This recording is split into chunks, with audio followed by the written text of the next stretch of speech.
ಪ್ರೀತಿ ಅಂದ್ರೆ ಒಬ್ಬರನ್ನ ಬದಲಾಯಿಸೋದಲ್ಲ, ಅರ್ಥ ಮಾಡ್ಕೊಳ್ಳೋದು. ಒಬ್ಬ ಒಳ್ಳೆಯ ಪತ್ನಿ ತನ್ನ ಪುರುಷನ ಜೀವನವನ್ನ ಸುಂದರ ಮಾಡ್ತಾಳೆ. ಒಬ್ಬ ಒಳ್ಳೆಯ ವ್ಯಕ್ತಿ ತನ್ನ ಮಹಿಳೆಯ ಜೀವನವನ್ನ ಸುರಕ್ಷಿತ ಮಾಡ್ತಾನೆ. ಒಬ್ಬರಿಗಾಗಿ ಇನ್ನೊಬ್ಬರು ನಿಲ್ಲೋದೇ ಜೀವನದ ಅತ್ಯಂತ ದೊಡ್ಡ ಅದೃಷ್ಟ. ಒಂದು ಮನೆಯಲ್ಲಿ ಸಂತೋಷ ಅನ್ನೋದು ಹಣದಿಂದ ಬರೋದಿಲ್ಲ, ಹೆಸರು ಪ್ರತಿಷ್ಠೆಯಿಂದನೂ ಬರೋದಿಲ್ಲ. ಆ ಮನೆ ಸಂತೋಷ ಒಂದು ಸಂಬಂಧದಿಂದ ಬರುತ್ತೆ, ಅದೇ ಗಂಡ ಹೆಂಡತಿ ಸಂಬಂಧ. ನಮ್ಮ ಲೈಫಲ್ಲಿ 10 ಜನಗಳು ಬಂದು ಹೋಗಿರ್ಬೋದು, ಆದರೆ ಎಲ್ಲಕ್ಕಿಂತ ಹೆಚ್ಚು ನಮ್ಮ ಜೀವನವನ್ನು ರೂಪಿಸುವಂತ ಸಂಬಂಧಗಳು ಗಂಡ ಹೆಂಡತಿ ಸಂಬಂಧ ಮಾತ್ರ.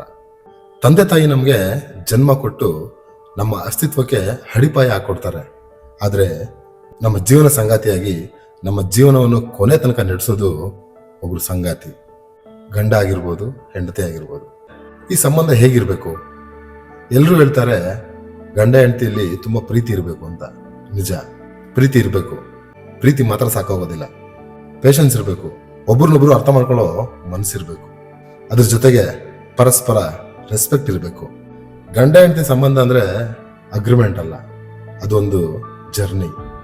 ಆ ಜರ್ನಿಲಿ ಸಂತೋಷ ಇರುತ್ತೆ, ಕಷ್ಟ ಬರುತ್ತೆ, ಕೆಲವೊಮ್ಮೆ ಜಗಳ ಕೂಡ ಆಗುತ್ತೆ.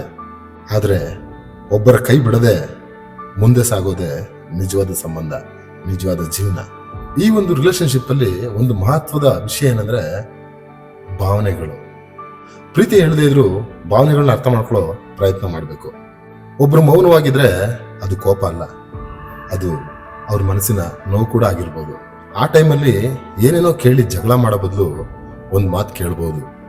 ಏನಾಯ್ತು ನಿನಗೆ, ಯಾಕೆ ಹೀಗಿದ್ಯಾ ಅಂತ ಕೇಳೋ ಅಷ್ಟು ತಾಳ್ಮೆ ಇರಬೇಕು.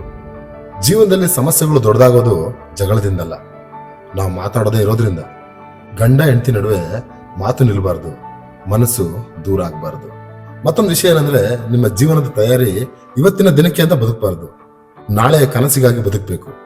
ಒಟ್ಟಿಗೆ ಕನಸು ಕಾಣಬೇಕು, ಒಟ್ಟಿಗೆ ಪ್ಲಾನ್ ಮಾಡಬೇಕು, ಒಟ್ಟಿಗೆ ಕಷ್ಟ ಸುಖಗಳನ್ನ ಎದುರಿಸ್ಬೇಕು. ಯಾಕಂದ್ರೆ ಜೀವನದಲ್ಲಿ ಯಶಸ್ಸಿನ ಮಟ್ಟ ಏರ್ಬೇಕಂದ್ರೆ ಇಬ್ಬರ ಪರಿಶ್ರಮ ತುಂಬಾ ಮುಖ್ಯ. ಹಾಗಾದ್ರೆ ಪ್ರೀತಿ ಹೇಗೆ ವ್ಯಕ್ತಪಡಿಸ್ಬೇಕು? ತುಂಬಾ ಜನ ಕೇಳೋ ಪ್ರಶ್ನೆ ಇದು. ಪ್ರೀತಿ ದೊಡ್ಡ ದೊಡ್ಡ ಮಾತುಗಳಿಂದ ಬರೋದಲ್ಲ, ಸಣ್ಣ ಸಣ್ಣ ಕಾಳಜಿಯಿಂದ ಬರುತ್ತೆ. ಹೌದು, ಹೊರಗಡೆಯಿಂದ ಮನೆಗೆ ಬಂದಾಗ ಒಂದು ಗ್ಲಾಸ್ ನೀರು ಕೊಡೋದು ಅಥವಾ ಒಂದು ಕಪ್ ಕಾಫಿ ಮಾಡಿಕೊಡೋದು. ಏನಾದ್ರೂ ಬೇಸರದಿಂದ ಬಂದಾಗ ಏನೇನೋ ಕೇಳದೆ ಸ್ವಲ್ಪ ಹೊತ್ತು ಮೌನವಾಗಿದ್ದು, ಸ್ವಲ್ಪ ಹೊತ್ತಿನ ನಂತರ ಏನಾಯ್ತು, ಯಾಕೆ ಹೀಗಿದ್ದೀರಾ, ಹೆಂಡತಿ ಆಗಿರ್ಬೋದು, ಗಂಡ ಆಗಿರ್ಬೋದು, ಕೇಳಬೇಕಾಗತ್ತೆ. ಕಷ್ಟದಲ್ಲಿದ್ದಾಗ ಒಂದು ಧೈರ್ಯದ ಮಾತು, ಬೇಸರದಲ್ಲಿದ್ದಾಗ ಮನೆಯಲ್ಲಿ ನಗುವಿನ ವಾತಾವರಣ ಇಟ್ಕೊಬೇಕು. ಇವುಗಳನ್ನ ನಿಜವಾದ ಪ್ರೀತಿಯ ರೂಪಗಳು ಅಂತ ಕರಿಬಹುದು.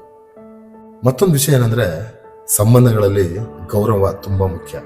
ಪರಸ್ಪರ ಗೌರವ ಯಾವಾಗ ಯಾವ ಜೋಡಿಯಲ್ಲಿ ಎದ್ದು ಕಾಣುತ್ತೋ ಅವರ ಸಂಬಂಧ ಯಾವತ್ತೂ ಮುರಿಯೋದಿಲ್ಲ. ಗಂಡ ಹೆಂಡತಿ ಬೇರೊಬ್ಬರ ಮುಂದೆ ಅಪಮಾನ ಮಾಡಬಾರ್ದು, ಅವಮಾನ ಆಗೋ ರೀತಿ ಎಡ್ಕೊಬಾರ್ದು. ಆ ಗೌರವ ಅನ್ನೋದು ಕಳೆದೋದ್ರೆ ಪ್ರೀತಿ ನಿಧಾನವಾಗಿ ಸಾಯುತ್ತೆ. ಒಂದು ಬಸ್ಸಲ್ಲಿ ಪ್ರಯಾಣಿಸುತ್ತಿರುವಾಗ ಪಕ್ಕದಲ್ಲಿ ಒಬ್ಬ ಅಪರಿಚಿತ ವ್ಯಕ್ತಿ ಬಂದು ಕೂತಾಗ ಸ್ವಲ್ಪ ಹೊತ್ತಿನ ನಂತರ ನಮಗೆ ಸ್ವಲ್ಪ ಇರಿಟೇಷನ್ ಆಗುತ್ತೆ, ಸ್ವಲ್ಪ ಅನ್ಕಂಫರ್ಟಬಲ್ ಆಗುತ್ತೆ. ಅದೇ ಒಬ್ಬ ಜೀವನ ಸಂಗಾತಿ ಜೀವನ ಪೂರ್ತಿ ನಿಮ್ ಜೊತೆ ಇರಬೇಕಾದಾಗ ಜಗಳ ಆಗದೆ ಇರುತ್ತಾ?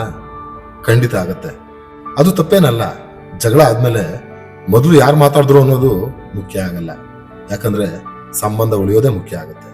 ಈ ರೀತಿಯ ಒಂದು ನಿರ್ಧಾರಗಳೇ ಸಂಬಂಧಗಳಿಗೆ ಗೆಲುವು ಕೊಡುತ್ತೆ. ಕೊನೆಗೊಂದು ಮಾತು, ಜೀವನದಲ್ಲಿ ಎಲ್ಲ ಬದಲಾಗತ್ತೆ, ಹಣ, ಆಸ್ತಿ, ಸಮಯ, ಜನ ಎಲ್ಲ. ಆದ್ರೆ ಒಬ್ಬರಿಗಾಗಿ ಇನ್ನೊಬ್ಬರು ನಿಲ್ಲೋದೇ ಜೀವನದ ಅತ್ಯಂತ ದೊಡ್ಡ ಅದೃಷ್ಟ. ಒಬ್ಬ ಒಳ್ಳೆಯ ಪತ್ನಿ ತನ್ನ ಪುರುಷನ ಜೀವನವನ್ನ ಸುಂದರ ಮಾಡ್ತಾಳೆ. ಹಾಗೆ ಒಬ್ಬ ಒಳ್ಳೆಯ ವ್ಯಕ್ತಿ ತನ್ನ ಮಹಿಳೆಯ ಜೀವನವನ್ನ ಸುರಕ್ಷಿತ ಮಾಡ್ತಾನೆ. ಒಂದು ಮಾತು ನೆನ್ಪಿಟ್ಕೊಳ್ಳಿ, ಪ್ರೀತಿ ಅಂದ್ರೆ ಒಬ್ಬರನ್ನ ಬದಲಾಯಿಸೋದಲ್ಲ, ಅರ್ಥ ಮಾಡ್ಕೊಳ್ಳೋದು. ನಾನು ಪ್ರೀತಿಸ್ತೀನಿ ಅಂತ ಹೇಳೋದು ತುಂಬಾ ಸುಲಭ, ಪ್ರೀತಿನ ಕಾಪಾಡ್ಕೊಳ್ಳೋದು ತುಂಬಾ ಕಷ್ಟ. ತಪ್ಪು ನಡೆದಾಗ ದೂರ ಆಗೋದು ಸುಲಭ, ಆದ್ರೆ ಅದನ್ನ ಸರಿ ಮಾಡಿಕೊಂಡು ಪರಸ್ಪರ ಜೊತೆಲಿ ಅರ್ಥ ಮಾಡಿಕೊಂಡು ಬಾಳುವುದೇ ಪ್ರೀತಿ. ಈ ವಿಡಿಯೋ ಇಷ್ಟ ಆದ್ರೆ ಲೈಕ್ ಮಾಡಿ, ಶೇರ್ ಮಾಡಿ, ಕಮೆಂಟ್ ಮುಖಾಂತರ ನಿಮ್ಮ ಅಭಿಪ್ರಾಯ ತಿಳಿಸಿ. ಸಬ್ಸ್ಕ್ರೈಬ್ ಮಾಡೋದನ್ನ ಮರಿಬೇಡಿ. Thank you.